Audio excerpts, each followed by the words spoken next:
Selamat Sabat bagi kita semua. Selamat Sabat. Saya juga menyapa anggota jemaat. Selamat Sabat bagi kita semua dan juga para pemirsa yang menyaksikan diskusi kita ini. Selamat Sabat kita semua. Pada Sabat ini saya akan ditemani oleh dua narasumber kita di sini untuk membahas pelajaran kita. Ada Bapak Pendeta Besti. Selamat Sabat Bapak Pendeta, apa kabar? Selamat Sabat Pak Yusuf, kabar baik dan sehat, puji Tuhan. Terima Luar kasih. biasa Sabat ini. Terima kasih Bapak Pendeta. Dan di sini juga saya ditemani oleh narasumber kita Bapak Oliver Marbun. Selamat Sabat Pak Oliver. Selamat Sabat Pak Yusuf. Puji Tuhan, Allah itu sungguh baik bagi kita semua. Luar biasa, terima kasih. Pada Sabat ini pelajaran kita adalah kasih setiamu besar sampai ke langit. Namun sebelum kita memulai diskusi kita terlebih dahulu berdoa untuk mengundang Roh Kudus Tuhan. Kita berdoa. Bapa yang baik, terima kasih Tuhan atas kesempatan yang baik ini. Kami mau belajar dari firman-Mu melalui pelajaran diskusi sekolah Sabat kami. Urapi kami dengan Roh Tuhan, boleh mengerti akan firman Tuhan, dan kami boleh hidupkan di dalam kehidupan kami. Di dalam nama Yesus kami berdoa. Amin. Jadi pelajaran kita pada sepanjang minggu ini pelajaran ke-7 yang berjudul kasih setiamu besar sampai ke langit. Ayat hafalannya terdapat dalam Mazmur pasal 57 ayat 10 dan 11 dikatakan, Aku mau bersyukur kepadamu di antara bangsa-bangsa ya Tuhan. Aku mau bermazmur bagimu di antara suku-suku bangsa. Sebab kasih setiamu besar sampai ke langit dan kebenaranmu sampai ke awan-awan.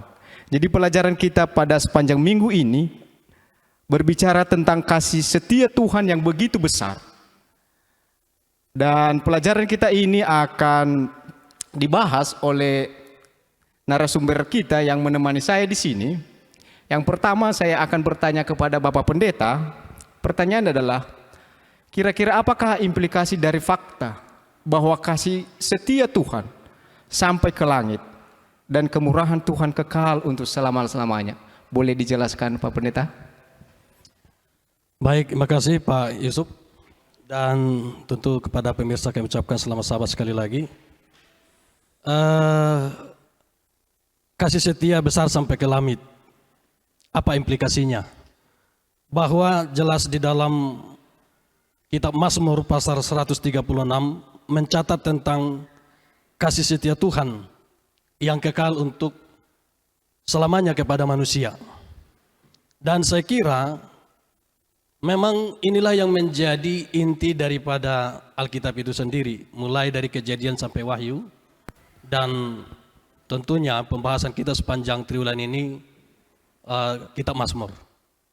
Bahwa inti dari Alkitab itu adalah kasih. Yohanes 3 ayat 16. Karena begitu besar kasih Allah akan dunia ini, sehingga Yesus datang ke dunia ini untuk mati di Golgota dan menebus kita. Itulah bukti kasih Tuhan yang sangat luar biasa kepada kita, kepada manusia yang jatuh di dalam dosa. Kasih setia Tuhan kepada manusia adalah fakta yang tak dapat dipungkiri dengan matinya Yesus di kayu salib. Dia setia memeliharakan kita, dia setia menjaga kita, dia setia melindungi kita. Bahkan ketika kita jatuh dalam dosa, dia setia, bahkan rela mati untuk kita. Dan hebatnya, dia setia mengorbankan hidupnya sendiri bagi saya dan saudara. Oleh bebas karena pengorbanan Yesus dan oleh karena kemurahannya telah membebaskan kita dari kematian kekal oleh karena dosa itu. Jadi hanya oleh iman dan percaya kita kepada Yesus membebaskan kita dari kebinasaan dan memberikan kita kemenangan untuk hidup bersama dengan Yesus kelak di dalam kerajaannya. Jadi artinya bahwa kasih Tuhan yang sangat luar biasa itu telah nyata kita terima, kita lihat melalui kematiannya di kayu salib dan memberikan jaminan bagi setiap orang berdosa, bagi saya, bagi saudara, bahwa kematiannya memberikan kita keselamatan yang kekal di dalam Dia. Tinggal kita percaya dan menerima Yesus di dalam hidup kita. Itu mungkin yang boleh saya beri jawaban, Pak Yusuf. Terima kasih. Baik, terima kasih Pak Pendeta. Jadi pada intinya bahwa kasih setia Kristus itu besar bagi setiap orang apa? Bagi setiap orang berdosa. Lalu saya ke Pak Oliver Marbun. Kalau begitu Pak, apakah berarti seseorang yang terus berbuat dosa, tetapi oleh karena kasih kemuliaan Allah selamanya dapat mengampuni dosa-dosa yang dilakukan seseorang secara berkelanjutan. Oleh karena kasih setia Tuhan, apakah ketika kita berdosa terus-terus, apakah itu bisa mengampuni kita karena alasannya bahwa kasih setia Tuhan sangat besar? Bagaimana kira-kira Pak? Saudara semuanya, terima kasih Pak Yusuf atas pertanyaan yang sangat menarik. Sebelum saya menjawabnya, saya membawa pemikiran kita dengan membuka kitab Mazmur 40 ayat yang ke-17. Di mana di dalam Mazmur 40 yang ke-17, di sana dikatakan, pemazmur menyadari bahwa mereka sesungguhnya adalah miskin secara rohani. Ya. Mereka menyadari bahwa sesungguhnya mereka miskin secara rohani dan tidak memiliki kebaikan apapun. Ya. Artinya mereka tidak memiliki apapun dalam diri mereka sendiri yang dapat menopang mereka di hadapan Allah. Ya. Mereka membutuhkan kasih setia Tuhan. Mereka sesungguhnya membutuhkan anugerah Tuhan. Ya. Menjadi pertanyaan tadi Pak Yusuf, jika seseorang yang terus berbuat dosa, ya, tetapi oleh karena kemurahan Allah selamanya dapat diampuni dosa yang dilakukan oleh seseorang yang secara berkelanjutan. Jawabannya Pak Yusuf, jika seseorang yang terus berbuat dosa, lalu ia datang kepada Tuhan, seperti pengalaman pemazmur, maka orang berdosa itu akan diampuni kesalahannya. Dan kasih kemurahan Allah itu akan berlaku atasnya. Ya. Yang menjadi pertanyaan adalah, jika seseorang, ya, karena kebanyakan kita secara manusia, ya, jika seseorang yang tidak mau menyesali perbuatannya, tidak mau datang kepada Tuhan Pak Yusuf, ya, dia merasa sombong, dia tidak ada perubahan, dia bebal, tidak mau mengampuni orang lain, saya pikir Pak Yusuf, dosanya tidak akan diampuni. Ya, Matius 6 ayat yang ke-12, di sana dikatakan, ampunilah kami akan kesalahan kami, seperti kami juga mengampuni orang yang bersalah kepada kami. Bagaimana kita mendapatkan pengampunan dari Allah Pak Yusuf, sementara kita tidak dapat mengampuni orang yang bersalah kepada kita.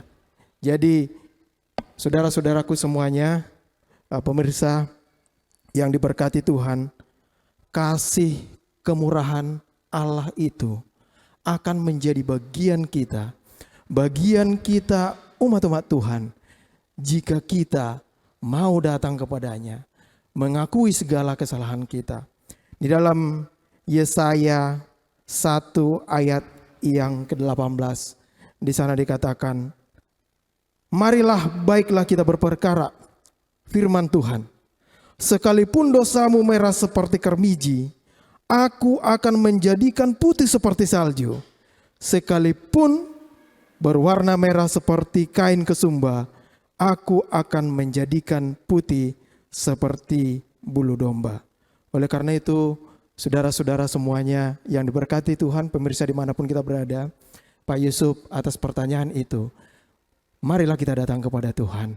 Mari kita mengakui segala kesalahan kita, maka berkat kasih kemurahan Tuhan itu akan berlaku bagi kita. Demikian Pak Yusuf. Baik, terima kasih luar biasa penjelasannya Pak. Lalu dikatakan di dalam pelajaran kita, mungkin saya kembali kepada Pak Pendeta, di dalam Mazmur 51 ayat 8 dan sampai 21, bagaimana pengampunan dosa digambarkan di sini ya, dan bentuk-bentuk dosa seperti apa. Lalu pertanyaannya Bapak Pendeta, apakah tujuan dari pengampunan ilahi itu bagi kita sebagai orang-orang yang berdosa? Baik, terima kasih. Apakah tujuan dari pengampunan ilahi? Saudara, bahwa pengampunan ilahi bukan sekedar pernyataan tidak bersalah secara hukum oleh Tuhan, tetapi itu menghasilkan perubahan besar yang terjadi di dalam diri manusia yang berdosa itu. Di dalam Mazmur 51 ayat 12 dikatakan, "Jadikanlah hatiku tahir ya Allah, dan perbaharuilah batinku dengan roh yang teguh." Di sini kita melihat bahwa pemazmur mengatakan bahwa kiranya Tuhan membuat hatiku tahir. Artinya bahwa pemazmur ingin agar Tuhan mengampuni masing-masing kita, manusia yang jatuh di dalam dosa. Lalu apa tujuannya? Pengampunan ilahi adalah tindakan kasih karunia Allah yang saya menemukan ada 5 tujuannya. Yang pertama, dengan Tuhan mengampuni manusia, maka tentu menghapus dosa-dosanya, menghapus dosa kita. Bahwa tidak ada dosa yang tidak bisa diampuni oleh Tuhan, sebesar apapun dosa kita. Itu jaminan bahwa Yesus mati untuk setiap dosa yang manusia katakan ada dosa besar, dosa kecil. Tetapi sesungguhnya tidak ada dosa besar, dosa kecil. Semua dosa itu sama di hadapan Tuhan, dan Tuhan mati atas dosa itu. Yang kedua, melalui pengampunan Allah, maka itu mengembalikan hubungan kita dengan Allah. Oleh karena dosa, hubungan kita menjadi tidak baik dengan Tuhan. Maka dengan Tuhan mengampuni dosa-dosa kita, tentu akan mengembalikan hubungan yang hilang itu untuk menjadi hubungan yang baik kembali. Ada perdamaian antara manusia dengan Allah penciptanya. Yang ketiga adalah dengan pengampunan Allah memungkinkan kita sebagai manusia untuk juga memaafkan orang lain, seperti yang disampaikan oleh Pak Oliver tadi. Sebagai orang berdosa, maka kita harus saling mengampuni satu dengan yang lain. Maka dengan demikian Tuhan mengampuni kita.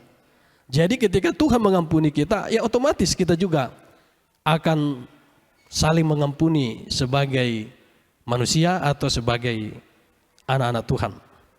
Yang keempat adalah bahwa pengampunan Allah mengubah hati kita untuk menjadi lebih seperti hati Kristus.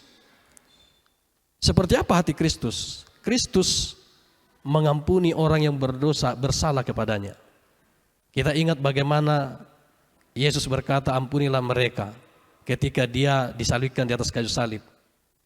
Dia berdoa kepada Bapaknya supaya Bapaknya, Tuhan itu mengampuni orang-orang yang sudah menyalibkan dia. Tentu juga adalah doa yang sama untuk kita semua.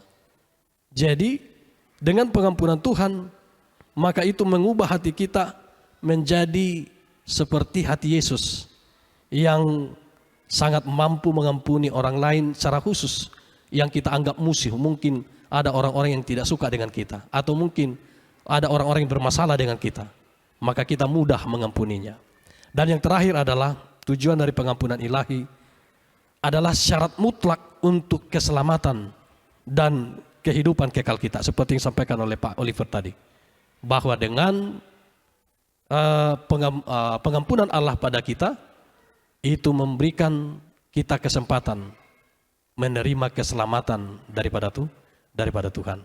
Nah, itu kira-kira tujuan dari pengampunan Allah bagi saya dan bagi kita semua orang berdosa, dan itulah yang kita butuhkan dalam kehidupan kita agar kita boleh menerima karunia Tuhan, yaitu keselamatan daripadanya. Terima kasih. Baik, terima kasih atas penjelasannya Pendeta. Jadi kita dapat poinnya bahwa pengampunan itu merupakan satu syarat untuk kita bisa masuk ke dalam kerajaan surga. Luar biasa. Pertanyaan saya yang terakhir mungkin ke Bapak Oliver. Pertanyaannya Pak begini, bagaimanakah gambaran beratnya dosa yang kita lakukan dan harapan apakah yang kira-kira kita miliki seorang pendosa dengan pembahasan kita pada Sabat ini. Terima kasih Pak Moderator, Pak Yusuf. Ini bagaimana gambaran beratnya dosa ya. Saya pikir kalau ditimbang, kita nggak tahu Pak Pendeta ya berapa kilo ya, seberapa berat beban yang kita bawa. Lalu di dalam kitab Mazmur ada beberapa gambaran yang disampaikan di sana. Di sana dikatakan gambaran beratnya dosa itu ya sama seperti jurang yang dalam ya. Jurang yang dalam atau sama seperti gelap ya, gelap dalam kehidupan manusia. Terluka ataupun bisa diartikan sebagai diambang kematian, atau gambaran dosa itu bisa disebut sebagai terkubur atau sedang terkubur atau sedang berada di tempat yang paling dalam ya. Pak Yusuf, kalau kita membaca dalam Mazmur 130 ya, di sana ada banyak keterangan, ada banyak penjelasan tentang gambaran beratnya dosa, di mana di sana dikatakan dari jurang yang dalam aku berseru kepadamu ya Tuhan ya. Ini adalah pengalaman pemazmur sendiri, bagaimana dia Pak Pendeta dari jurang yang sangat dalam ya, dia berseru dan minta tolong kepada Tuhan. Tuhan, dengarkanlah suaraku, biarlah telingamu menaruh perhatian kepada suara permohonanku. Kita bisa bayangkan seseorang yang terjatuh di dalam jurang, sesungguhnya dia sangat membutuhkan seseorang yang akan menolong dia. Demikian juga pemazmur mengalami hal yang sama. Itu sebabnya dia berkata, Tuhan dengarkanlah suaraku, biarlah telingamu menaruh perhatian kepada suara permohonanku. Jika engkau ya Tuhan ingat kesalahan-kesalahanku, siapakah yang dapat tahan? Ya, Pak Yusuf, kalau Tuhan mengingat kesalahan-kesalahan kita, kesalahan-kesalahan nenek moyang kita, saudara-saudaraku semuanya, saya pikir kita ini tidak ada artinya Pak Pendeta. Ya, itu sebabnya jika engkau ya Tuhan mengingat-ingat kesalahan-kesalahanku, ya, siapakah yang dapat tahan? Ya, tetapi padamu ada pengampunan, supaya engkau ditakutin orang, kata pemazmur. Aku menanti-nantikan Tuhan, jiwaku menanti-nantikanmu, dan aku mengharapkan firman-Mu. Jiwaku mengharapkan Tuhan lebih daripada pengawal yang mengharapkan pagi. Lebih daripada pengawal yang mengharapkan pagi. Berharaplah kepada Tuhan, hai Israel, sebab Tuhan itu ada kasih setia. Ia banyak mengadakan pembebasan. Pak Yusuf, kalau ditanya tadi gambaran dosa itu sungguh sangat mengerikan. Sungguh sangat mengerikan di mana posisi kita berada di dalam jurang yang dalam. Lalu pertanyaan selanjutnya tadi, lalu apa yang menjadi harapan kita sebagai orang berdosa? Ya, salah satunya harapan kita, datanglah kepada Tuhan untuk meminta pengampunan dosa yang akan menghapus semua catatan dosa yang ada pada kita. Ya, kita harus datang kepada Tuhan. Ya, Tuhan tidak marah karena kasih-Nya kekal. Kemarahannya hanya dibangkitkan oleh kegagalan manusia dalam menghargai kasih-Nya, kata pemazmur. Kemarahannya bukan untuk melukai, melainkan untuk menyembuhkan manusia, bukan untuk membinasakan. Ya, tadi Pak Pendeta sudah menyinggung bahwa sesungguhnya Yesus telah mati buat kita. Ya, bukan membinasakan, tetapi menyelamatkan umat perjanjiannya. Ya, semua pemirsa yang ada di rumah, kita semua umat-umat Tuhan, anak-anak Allah dipanggil untuk menantikan Tuhan, dan Dia sangat berharap kepada kita. Itu sebabnya Pak Yusuf di dalam Mazmur 113 dan 123, di sana ada beberapa harapan ya bagi orang berdosa. Ada suatu yang mau kita lakukan agar kita tetap berharap kepada Tuhan, maka kita harus datang kepada Tuhan dengan memuji keagungan dan belas kasihan Tuhan. Puji Tuhan yang maha agung dan maha penyayang bagi kita semua. Itu sebabnya dalam Mazmur 113 di sana dikatakan, haleluya, pujilah hai hamba-hamba Tuhan, pujilah nama Tuhan. Kiranya nama Tuhan dimasyurkan sekarang ini sampai selama-lamanya, kata pemazmur. Dari terbitnya sampai kepada terbenamnya matahari, terpujilah nama Tuhan. Tuhan tinggi mengatasi segala bangsa, kemuliaannya mengatasi langit. Siapakah seperti Tuhan Allah kita, yang diam di tempat yang tinggi, yang merendahkan diri untuk melihat ke langit dan ke bumi. Ia menegakkan orang yang hina dari debu dan mengangkat orang yang miskin dari lumpur, untuk mendudukkan dia bersama-sama dengan bangsawan, bersama-sama dengan bangsanya. Jadi Pak Yusuf, salah satu harapan kita bagi orang berdosa adalah datang kepada Tuhan, memuji keagungan Tuhan, bermazmur kepada Tuhan, ya, oleh karena Allah yang kita sembah itu adalah Allah yang maha agung dan Allah yang maha penyayang. Demikian Pak Yusuf. Luar biasa, terima kasih atas penjelasannya Pak Oliver. Jadi pelajaran kita sepanjang minggu ini, bagaimanapun kita sebagai orang berdosa, kita bersyukur oleh karena Tuhan yang kita sembah memiliki kasih setia yang begitu besar, melampaui dosa-dosa yang kita lakukan. Amin, amin. Dan di ujung diskusi pelajaran kita ini, mungkin seperti apa kira-kira aplikasi pelajaran kita? Sekalian closing statement Pak Pendeta. Baik, makasih. Melalui pelajaran kita, kasih setiamu besar sampai ke langit. Aplikasi yang boleh kita dapatkan adalah bahwa belas kasihan Tuhan adalah kekal. Artinya bahwa selalu tersedia bagi kita. Jika kita tidak memanfaatkannya, itu berarti kita masih di dalam dosa. Artinya kita tidak mau bertobat. Dan bukan karena kita telah melewati batas kasih Tuhan. Jadi kasih Tuhan atau belas kasihan Tuhan itu tersedia bagi setiap orang sebesar apapun dosa kita. Asal kita mau datang kepadanya dan mau memperbarui kehidupan kita menjadi orang yang bertobat, maka Tuhan akan memberikan pengampunan dan memperbarui kehidupan kita. Maka setiap orang, setiap kita semua diharapkan bisa mengetahui dan mengerti maksud dari mengasihi Allah dan mengasihi sesama manusia. Bahwa ketika kita mengasihi sesama kita, biarlah itu datangnya dari kasih sejati Allah yang sudah tumbuh di dalam kehidupan kita sebagai anak-anak Tuhan. Dan kita berkomitmen agar kita sebagai anak-anak Tuhan, sebagai orang-orang Kristen yang sangat dikenal dengan hidup kasih-Nya, biarlah itu kita tunjukkan di dalam kehidupan kita dimanapun, baik itu di masyarakat, di mana kita tinggal yang mungkin sangat berbeda iman dengan kita, demikian juga kepada sahabat, teman, termasuk kepada keluarga, kepada istri sebagai saya suami, kepada anak-anak saya, atau orang-orang yang tinggal di rumah saya. Biarlah kasih itu kita tunjukkan kepada setiap orang. Dengan demikianlah Tuhan mengasihi kita dan mengampuni kita. Itu yang boleh saya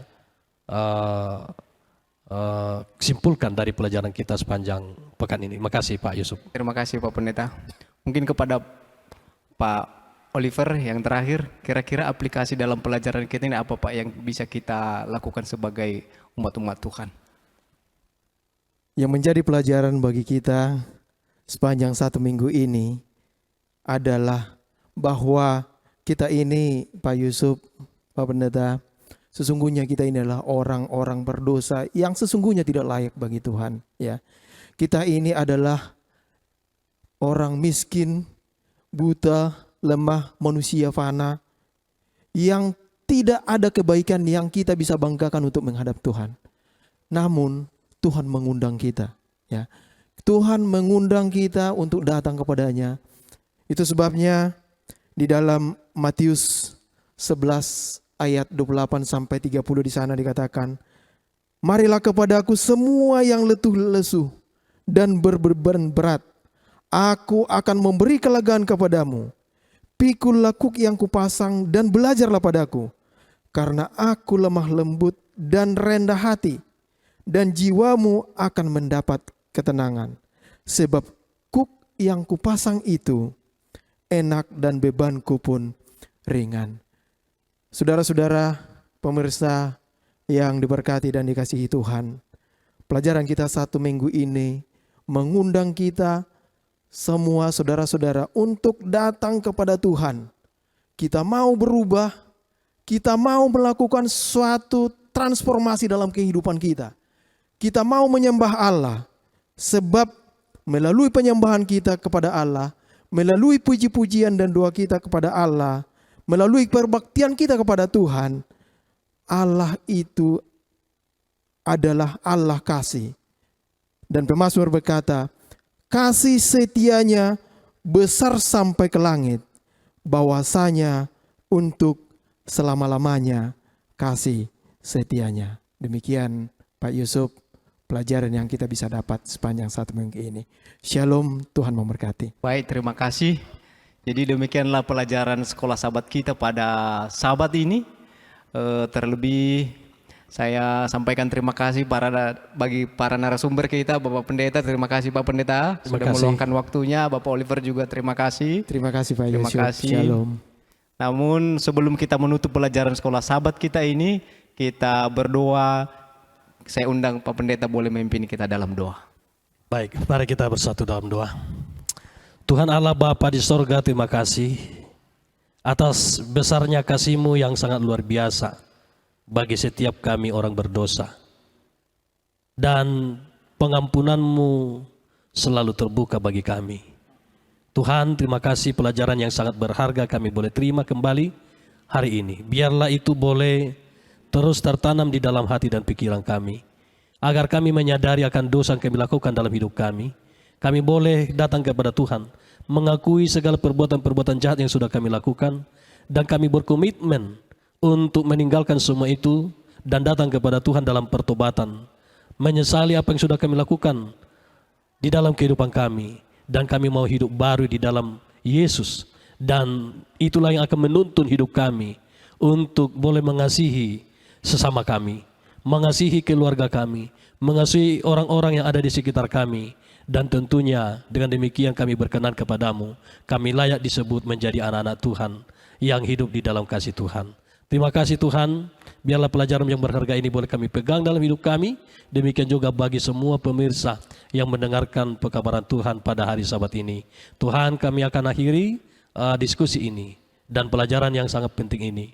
Biarlah Tuhan memberkati semua kami, memberkati hamba-Mu Pak Yusuf, memberkati hamba-Mu Bapak Oliver dan keluarganya. Tuhan berkati.